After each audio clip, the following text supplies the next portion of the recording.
चलिए बेटा, दो वेक्टरों का वेक्टर गुणन या दो वेक्टरों का सदिश गुणन कहते किसे हैं, इसको आज हम लोग सीखेंगे। ये 11th क्लास की फिजिक्स में दो वेक्टरों का वेक्टर गुणन, चैप्टर सदिश विश्लेषण एवं प्रक्षेप गति। सदिश गुणन किसे कहते हैं? दो वेक्टरों का वेक्टर गुणन एक वेक्टर राशि होती है। अब वेक्टर शब्द जो बोला जा रहा है, वेक्टर का मतलब सदिश, या तो ऐसे कह सकते हो दो सदिशों का सदिश गुणन एक सदिश राशि होती है। तो आपके ऊपर डिपेंड करता है कि आप कैसे लिखना चाहते हो। दो वेक्टरों का वेक्टर गुणन एक वेक्टर राशि होती है, या दो सदिशों का सदिश गुणन एक सदिश राशि होती है जो उन दोनों वेक्टरों के परिमाण और उनके बीच बने कोण की कोज्या नहीं, उनके बीच बने कोण की ज्या के गुणनफल के बराबर होती है, तथा दिशा भी यहाँ कहना है। वहाँ तो बराबर होती है, रुक जाते थे अदिश गुणन में, लेकिन यहाँ थोड़ा सा और मैटर जोड़ना है। तथा दिशा उन दोनों वेक्टरों के तल के लंबवत होती है। ठीक है, दो वेक्टरों का कौन सा गुणन? सदिश गुणन। दो वेक्टरों का सदिश गुणन एक सदिश राशि होता है जो उन दोनों वेक्टरों के परिमाण, ए है तो ए का परिमाण ए होता है, बी है वेक्टर तो उसका परिमाण बी होता है, जो उन दोनों वेक्टरों के परिमाण तथा उनके बीच बने कोण की ज्या के गुणनफल के बराबर होता है, तथा इसकी दिशा दोनों वेक्टरों के तल के लंबवत होती है, या इसके साथ इसकी दिशा भी दिखाई जाती है। ए क्रॉस बी की दिशा किधर होती है? जहाँ n कैप क्या है? दोनों वेक्टरों के तल के अभिलंबवत कह दो या लंबवत कह दो, लंबवत एकांक वेक्टर है। यूनिट है, कैप लगा है, यूनिट वेक्टर है, एकांक वेक्टर है, लेकिन किधर? दोनों वेक्टरों के तल के लंबवत। अब इस बात को कैसे समझा जाए?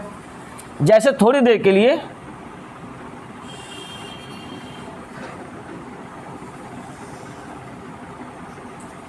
मान लेते हैं ये वेक्टर ए है और ये वेक्टर बी है, इनके बीच का कोण क्या है? थीटा है, इनके बीच का एंगल जो है थीटा है। तो इन दोनों वेक्टरों का सदिश गुणन क्या होगा?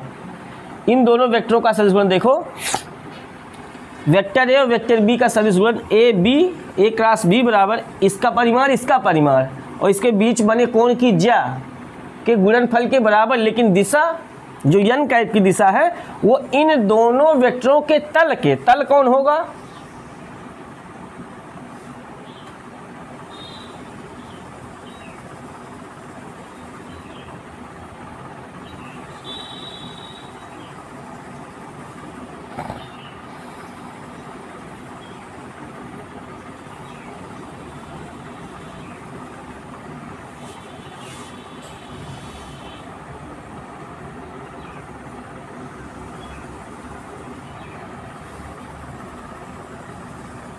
ये किसकी दिशा है? Vector A cross vector B, और इसी दिशा में कौन है? n कैप है। अब आप पता नहीं समझ पा रहे हो कि नहीं समझ पा रहे हो जो मैंने फिगर बनाया है। अब चूंकि दो विमीय तल पर, ये दो विमीय तल है, बोर्ड जो है वो 2 डायमेंशनल है और उस पर हमने 3 डायमेंशनल फिगर बनाया है। ठीक है, कुछ इस प्रकार, जैसे ये तल हो जाए, ये तल हो गया, दिखाई दे रहा है, और इस पर ये वाली हिस्सा, तो क्या इन दोनों के लंबवत नहीं होगा ये? तो वही बात है कि ये तल जो है तल के लंबवत है, ये तल है पूरा। जैसे ये बोर्ड है, और बोर्ड पे ऐसे हमने लगा दिया ऐसे ऊपर की ओर, तो इन दोनों के तल के लंबवत जो है वो किसकी दिशा होती है? Vector A cross vector B की दिशा होती है। ठीक है, याद हो जाएगा। दो वेक्टरों का वेक्टर गुणन किसे कहते हैं? दो वेक्टरों का वेक्टर गुणन एक वेक्टर राशि होती है जो उन दोनों वेक्टरों के परिमाण तथा उनके बीच बने कोण की ज्या के गुणनफल के बराबर होती है तथा दिशा उन दोनों वेक्टरों के तल के अभिलंबवत होती है। माना दो वेक्टर, वेक्टर ए और वेक्टर बी हैं तथा उनके बीच कोण थीटा है, तब वेक्टर गुणन की परिभाषा से vector A cross vector B बराबर A B sine theta N cap, जहाँ यन कैप उन दोनों वेक्टरों के तल के अभिलंबवत एकांक वेक्टर है। ये पूरी डिफिनीशन हो गई, पूरी परिभाषा हो गई किसकी? दो वेक्टरों का वेक्टर गुणन या दो सदिशों का सदिश गुणन का या क्रॉस गुणन की परिभाषा हो गई है। ठीक है, तो अब इस पे आधारित एग्जाम्पल भी आता है। कई एग्जाम्पल हैं, जैसे अदिश गुणन में एग्जाम्पल आप लोग पढ़े थे बल और विस्थापन का, है ना। अदिश गुणन जो है कार्य मिलता था वो अदिश राशि था। यहाँ पे क्या है, एक एग्जाम्पल मैंने यहाँ दे रखा है। यदि किसी कण पर लगने वाला बल वेक्टर F हो, ठीक, और उस कण का किसी कण पर लगने वाला बल वेक्टर F हो और उस कण का मूल बिंदु के सापेक्ष स्थित वेक्टर R हो, तो उस कण का बल आघूर्ण, उस कण पर लगने वाला बल आघूर्ण, ये क्या है? बल आघूर्ण है। ये एग्जाम्पल आप लोग पढ़ोगे आगे के चैप्टर्स में, आगे चैप्टर में दृढ़ पिंडों की गति में ये सब मिलेगा आपको पढ़ने को, बल आघूर्ण क्या होता है। ठीक है, तो बल आघूर्ण टाउ बराबर vector R cross vector F, F cross R नहीं, आर क्रॉस एफ होता है सदिश गुणन। ये आपको याद करना पड़ेगा सूत्र। इसी पे आधारित एग्जाम्पल भी आपको दिया जाता है। किसी कण का मूल बिंदु के सापेक्ष स्थित सदिश इतना है, उस कण पर लगने वाला बल इतना है, तो बताओ बल आघूर्ण कितना है? प्रश्न बन जाएगा पूरा। तो आपको समझना पड़ेगा, पहले आर से एफ में क्रॉस करना है। ठीक है, तो एक एग्जाम्पल ये हो गया, और भी कई एग्जाम्पल्स हैं आपके। रेखीय त्वरण, कोणीय त्वरण और स्थित वेक्टर में संबंध है। रेखीय त्वरण क्या होता है? ए, कोणीय त्वरण अल्फा और आर में स्थित वेक्टर। कोणीय त्वरण सदिश राशि है और स्थित वेक्टर आर है, तो ए बराबर अल्फा आर होता है। अल्फा आर यहाँ पे vector alpha cross vector R, ये होता है रेखीय त्वरण। त्वरण पढ़ा दिया गया किसे कहते हैं? त्वरण याद है किसे कहते हैं?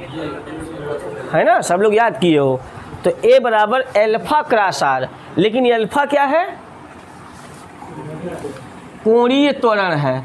अब ये तो पढ़े नहीं हो, आगे के चैप्टर में इसको पढ़ोगे, एंगुलर एक्सेलरेशन क्या होता है। हाँ, एक त्वरण और पढ़े हो आप लोग, ये हो गया रेखीय, ये हो गया कोणीय। आप पढ़े हो गुरुत्वीय त्वरण। गुरुत्वीय त्वरण को किससे दिखाते हैं? जी से। तो ये सब आप पढ़ चुके हो, बस यही नहीं पढ़े हो तो आगे चैप्टर में पढ़ोगे। बस आपको एग्जाम्पल्स यहाँ याद रखने हैं। ठीक है,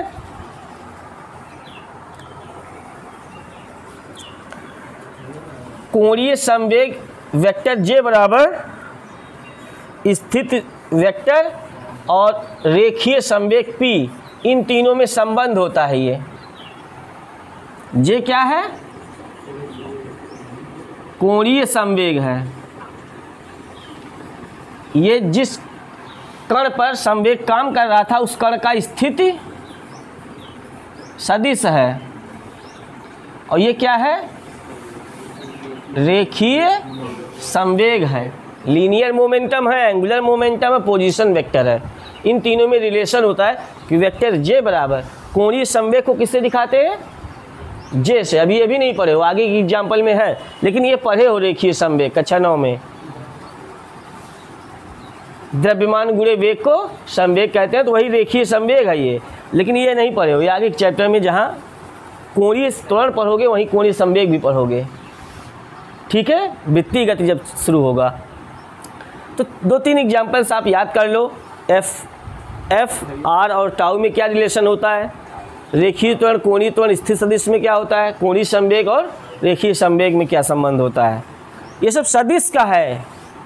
और अदिश का भी आपको लिखवाया गया था, फ्लक्स वाला लिखवाया गया था, डब्ल्यू वाला लिखवाया गया था, है ना, धारा घनत्व और धारा घनत्व वाला लिखवाया गया था, चुंबकीय फ्लक्स वाला लिखवाया गया था। 4 एग्जाम्पल वहाँ भी लिखवाए गए थे, तो याद कर लोगे।